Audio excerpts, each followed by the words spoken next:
Bonjour à tous, je m'appelle Laura Prioul, j'ai 21 ans et il y a un an maintenant que j'ai été agressée physiquement, frappée, violée.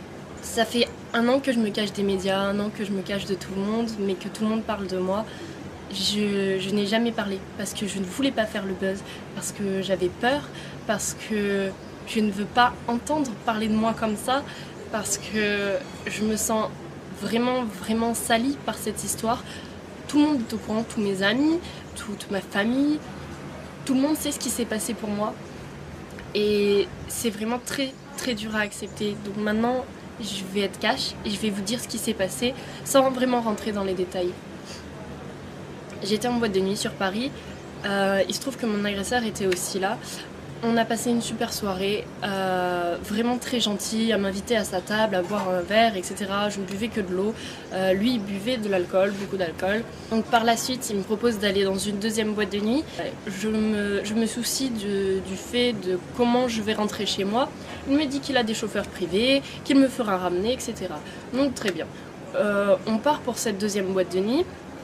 Au final, une voiture se gare à côté de nous, des paroles sont échangées en arabe, je n'y comprends strictement rien du tout. Je demande à mon agresseur ce qui se passe et il m'explique qu'on va finir en fait la soirée dans un hôtel, dans l'hôtel de son ami, parce que la boîte de nuit n'est pas très bien. Soit. Étant déjà dans le taxi, envie de continuer à m'amuser avec cette personne, envie de découvrir vraiment qui c'est, etc. J'accepte le fait d'aller dans cet hôtel. Donc on arrive à l'hôtel, nous sommes 4 personnes, une fille, un homme, mon agresseur et moi. Donc dans cet hôtel, nous continuons à faire la fête, à s'amuser, à rigoler, à regarder des vidéos. On a dû quitter la chambre d'hôtel en fait parce qu'on faisait du bruit et il nous a dit oui, dans ma chambre d'hôtel on peut y aller, on peut faire du bruit, j'ai tout l'étage, personne nous entendra, alors on peut continuer là-bas. Donc très bien, on décide de tous aller là-bas.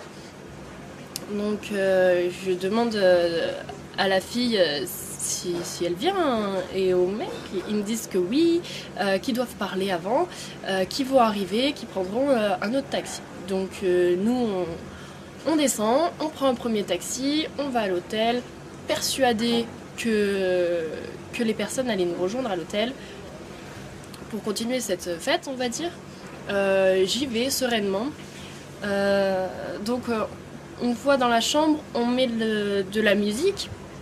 On continue à danser, à faire la fête et on était proches et à un moment on s'est tous les deux embrassés en fait et il a voulu me rembrasser et j'ai tourné la tête et ça lui a pas plu. Je me suis fait frapper d'un coup et je n'ai pas vraiment compris ce qui se passait sur le moment parce que dans ma tête tout était beau et tout se passait bien. J'ai voulu me défendre et cette personne m'a refrappée. Je n'arrivais rien à faire, rien du tout. Il était vraiment trop fort pour moi, sur moi, à me frapper et cette personne a fini par me violer. Donc après m'avoir frappée et violée, je me suis enfermée dans la salle de bain. Il fallait que je retourne dans la chambre parce qu'il y avait mon téléphone, je devais prévenir quelqu'un, je devais appeler quelqu'un, il me fallait de l'aide, je ne pouvais rien faire et je suis rentrée dans la chambre. Il se trouve qu'il était normal, il me demandait mais pourquoi tu pleures, pourquoi tu t'es blessée, qu'est-ce que tu as fait, est-ce que tu veux de la glace? Il a appelé pour qu'on m'emmène de la glace, vraiment très bizarre. Une autre personne complètement et du coup je prenais mes affaires doucement, j'essayais de me rhabiller doucement pour pas réveiller la bête en lui on peut dire et après avoir pris mes affaires je lui ai regardé dans les yeux et je lui ai dit mais tu es un monstre parce que je devais le dire et c'était vraiment très bizarre comme comme action, on peut dire. Et après lui avoir dit que c'était un monstre, il m'a poussé violemment sur le lit et a arraché mon vêtement, qui était vraiment tout arraché. J'étais vraiment sans t-shirt. Il a essayé de me revioler en me touchant, étant couché sur moi, sauf que j'ai saisi sa gorge pour le stopper en fait. Je l'ai étranglé et il en a fait de même, il m'a étranglé aussi, mais il serrait tellement fort que je n'arrivais vraiment plus à respirer. Et honnêtement, je vais vous dire, j'ai eu vraiment très peur pour ma vie, j'ai eu vraiment peur de finir comme ça parce que je ne pouvais plus respirer. Je voyais noir, des étoiles, je venais de recevoir je ne sais combien de coups et je venais de me faire violer. Je me suis dit que c'était fini pour moi. Sauf que j'ai réussi à basculer mon agresseur du lit en l'étranglant et en le poussant, et j'ai réussi à m'enfuir de la chambre en courant. Il y a une personne qui m'a aidée dehors. Après, je me suis enfermée avec une femme de ménage dans une chambre qui m'a aidée. Les secours sont venus, la direction de l'hôtel est venue me donner des vêtements, la police est venue. Lui était enfermé dans la chambre, ils l'ont embarqué au poste de police, on m'a embarqué au poste de police, on nous a embarqués au même dans 2 voitures séparées pour pas qu'on se recroise, etc. Arrivé au poste de police, j'ai porté plainte, on va dire, mais ce n'était même pas réfléchi de ma part. Au poste de police, on m'a dit bah voilà, qu'est-ce qui se passe? J'ai tout dit et j'ai pas eu le temps de réfléchir, de savoir si je voulais porter plainte, si je voulais pas porter plainte, ce que je voulais faire, ce que je voulais pas faire. J'ai pas eu le temps de tout ça. Donc après avoir porté plainte, j'ai été emmenée à l'hôpital pour soigner mes blessures, pour me faire des tests ADN, faire des tests alcoolémie, faire des tests pour la cocaïne, faire toutes sortes de tests. J'y suis allée le jour même, j'y suis retournée le lendemain. J'ai eu un médicament à prendre pendant 1 mois qui me détruisait l'estomac, vraiment pour pas avoir de maladie, etc. Parce que oui, cette personne ne s'est pas protégée, bien évidemment. Quand j'étais chez moi, je me pliais de douleur tellement ce cachet me faisait mal. Et c'était dur. Je n'arrivais pas à le dire à ma mère parce que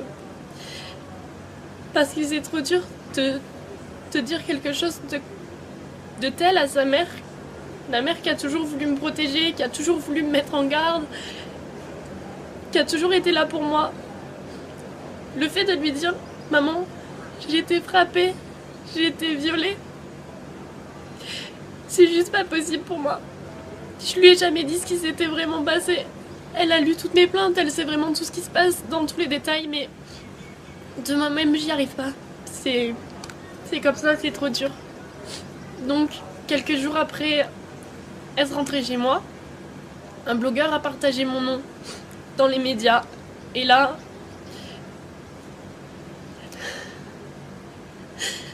j'ai toute ma vie, on peut dire, qui s'est écroulée ce jour-là. Parce que on a commencé à m'insulter. On a commencé à me traiter de tous les noms. On a commencé à me menacer de mort. On a commencé à me menacer de tout ce que vous voulez. On a commencé à me dire vraiment des choses qui blessent. On a commencé à contacter mes grands-parents, à contacter ma mère, à contacter mes amis, savoir qui j'étais, à me contacter, à m'insulter, à me rabaisser, à m'inventer des histoires, à faire énormément de choses comme ça. J'ai eu tellement de menaces. J'ai vu tellement de commentaires sur moi. Je ne voyais aucun commentaire positif me concernant. Énormément de gens parlaient, énormément de gens m'insultaient, mais personne ne me soutenait, à part ma famille et mes amis. Sur internet, je voyais que du noir. Les gens ont commencé à m'appeler, oui, j'ai vu qu'il s'était passé ça, qu'est-ce qui se passe, etc. Je me suis coupée de tout le monde parce que j'y arrivais pas, c'était trop dur que les gens puissent savoir ça sur moi. J'ai changé de numéro de téléphone, j'ai supprimé tous mes réseaux sociaux. Je me suis coupée vraiment de tout le monde, je n'avais même pas le droit d'habiter chez ma mère pour ma sécurité. Donc c'était encore plus dur parce que j'avais vraiment besoin d'elle. Elle était là bien sûr, mais j'avais pas le droit d'habiter avec elle. C'était horrible pour moi. C'est comme ça. Dans les médias, j'ai pu voir que j'avais refusé la confrontation, alors que non. La police m'a bien expliqué que je pouvais faire la confrontation maintenant devant eux, ou que je pouvais la faire plus tard devant le juge, avec un avocat, après avoir réfléchi, etc. Sachant que je venais de me faire agresser par cette personne, la dernière chose dont j'avais envie, c'était de le recroiser, de le voir ou de l'entendre même, ou quoi que ce soit. Donc j'ai dit que j'étais pas prête et que je voudrais le faire plus tard. Donc voilà, donc je n'ai jamais refusé de confrontation, je l'ai fait plus tard. Ensuite, on a pu dire que j'étais coiffeuse, que j'étais escort girl, que j'étais chômeuse, que j'habitais à Nice, que je ne faisais que des défilés de mode, que plein de choses comme ça. Et tout est faux. Après, au Nouvel An, on a dit que des fans de mon agresseur m'auraient retrouvé dans la rue, sorti du lido, m'auraient fracassé, tapé une bouteille de bière sur la tête, etc. Alors que je ne suis même pas sortie pour le Nouvel An. J'étais chez moi, dans mon appartement, je n'étais même pas sur Paris, je n'étais même pas dans la ville où les faits se seraient passés. Après, qu'est-ce qu'on a pu dire sur moi? On a pu dire que Laura Prioul a été prise la main dans le sac, elle serait dealeuse de drogue, elle devrait passer devant le tribunal, etc. J'avais une grande possession de drogue, etc. À ce moment-là, j'étais en train de travailler, j'étais pas du tout sur Paris. Je ne savais même pas ce qui se passait. On m'a appelé en me disant ah bon, tu vends de la drogue et tout, qu'est-ce que c'est que cette histoire et tout. Non, je ne sais même pas ce qui se passe. Les gens sont au courant avant moi de ce qui se passe. Tout le monde se permet de me raconter une vie en fait que je n'ai jamais parlé. Donc tous les Facebook, Instagram, Snapchat, Twitter, blog qui portent mon nom, ce n'est pas moi. Je n'ai jamais écrit, je n'ai jamais ouvert ma bouche, je n'ai jamais rien fait de tel. Au jour d'aujourd'hui, oui j'ai peur, oui je fuis la ville parce que je n'arrive pas à sortir. J'ai peur qu'on me reconnaisse dans la rue, j'ai peur qu'on m'agresse, j'ai peur que toutes ces menaces soient mises à exécution, j'ai peur de croiser quelqu'un qui pourrait dire ah mais c'est elle, j'ai peur qu'il se passe quoi que ce soit, j'ai peur pour ma sécurité, j'ai peur pour la sécurité de ma famille, j'ai peur pour la sécurité de mes proches, j'ai peur pour tout ça et c'est dur pour moi d'avancer avec ça. Écoutez-moi bien, je n'accepterai jamais d'argent pour enlever ma plainte parce que je veux que cette personne finisse derrière les barreaux parce que c'est trop dur, vraiment. Et j'ai pu savoir dans les médias que je n'étais pas la seule victime de cette personne, de cet agresseur. Je sais qu'il y a d'autres filles qui ont été victimes de cette personne. Des médias en parlent, etc. Et j'essaye de me battre pour moi, mais j'essaye de me battre aussi pour ces autres personnes. Mais c'est dur, sachez-le, et j'ai besoin de soutien. Et je suis là aussi pour soutenir ces autres victimes. S'il vous plaît, sortez du silence et allez porter plainte ou je ne sais pas, mais aidez-moi, j'ai besoin d'aide, je suis toute seule contre cette personne. Les filles qui ont été victimes de quoi que ce soit, manifestez-vous, que ce soit par écrit, que ce soit en envoyant quelque chose, des preuves, des messages, en allant porter plainte, ce que vous voulez. Mais j'ai besoin qu'on m'aide pour mettre cette personne en prison. Sachez que je n'ai pas eu de chance parce que mon nom a été cité par un blogueur dans la presse.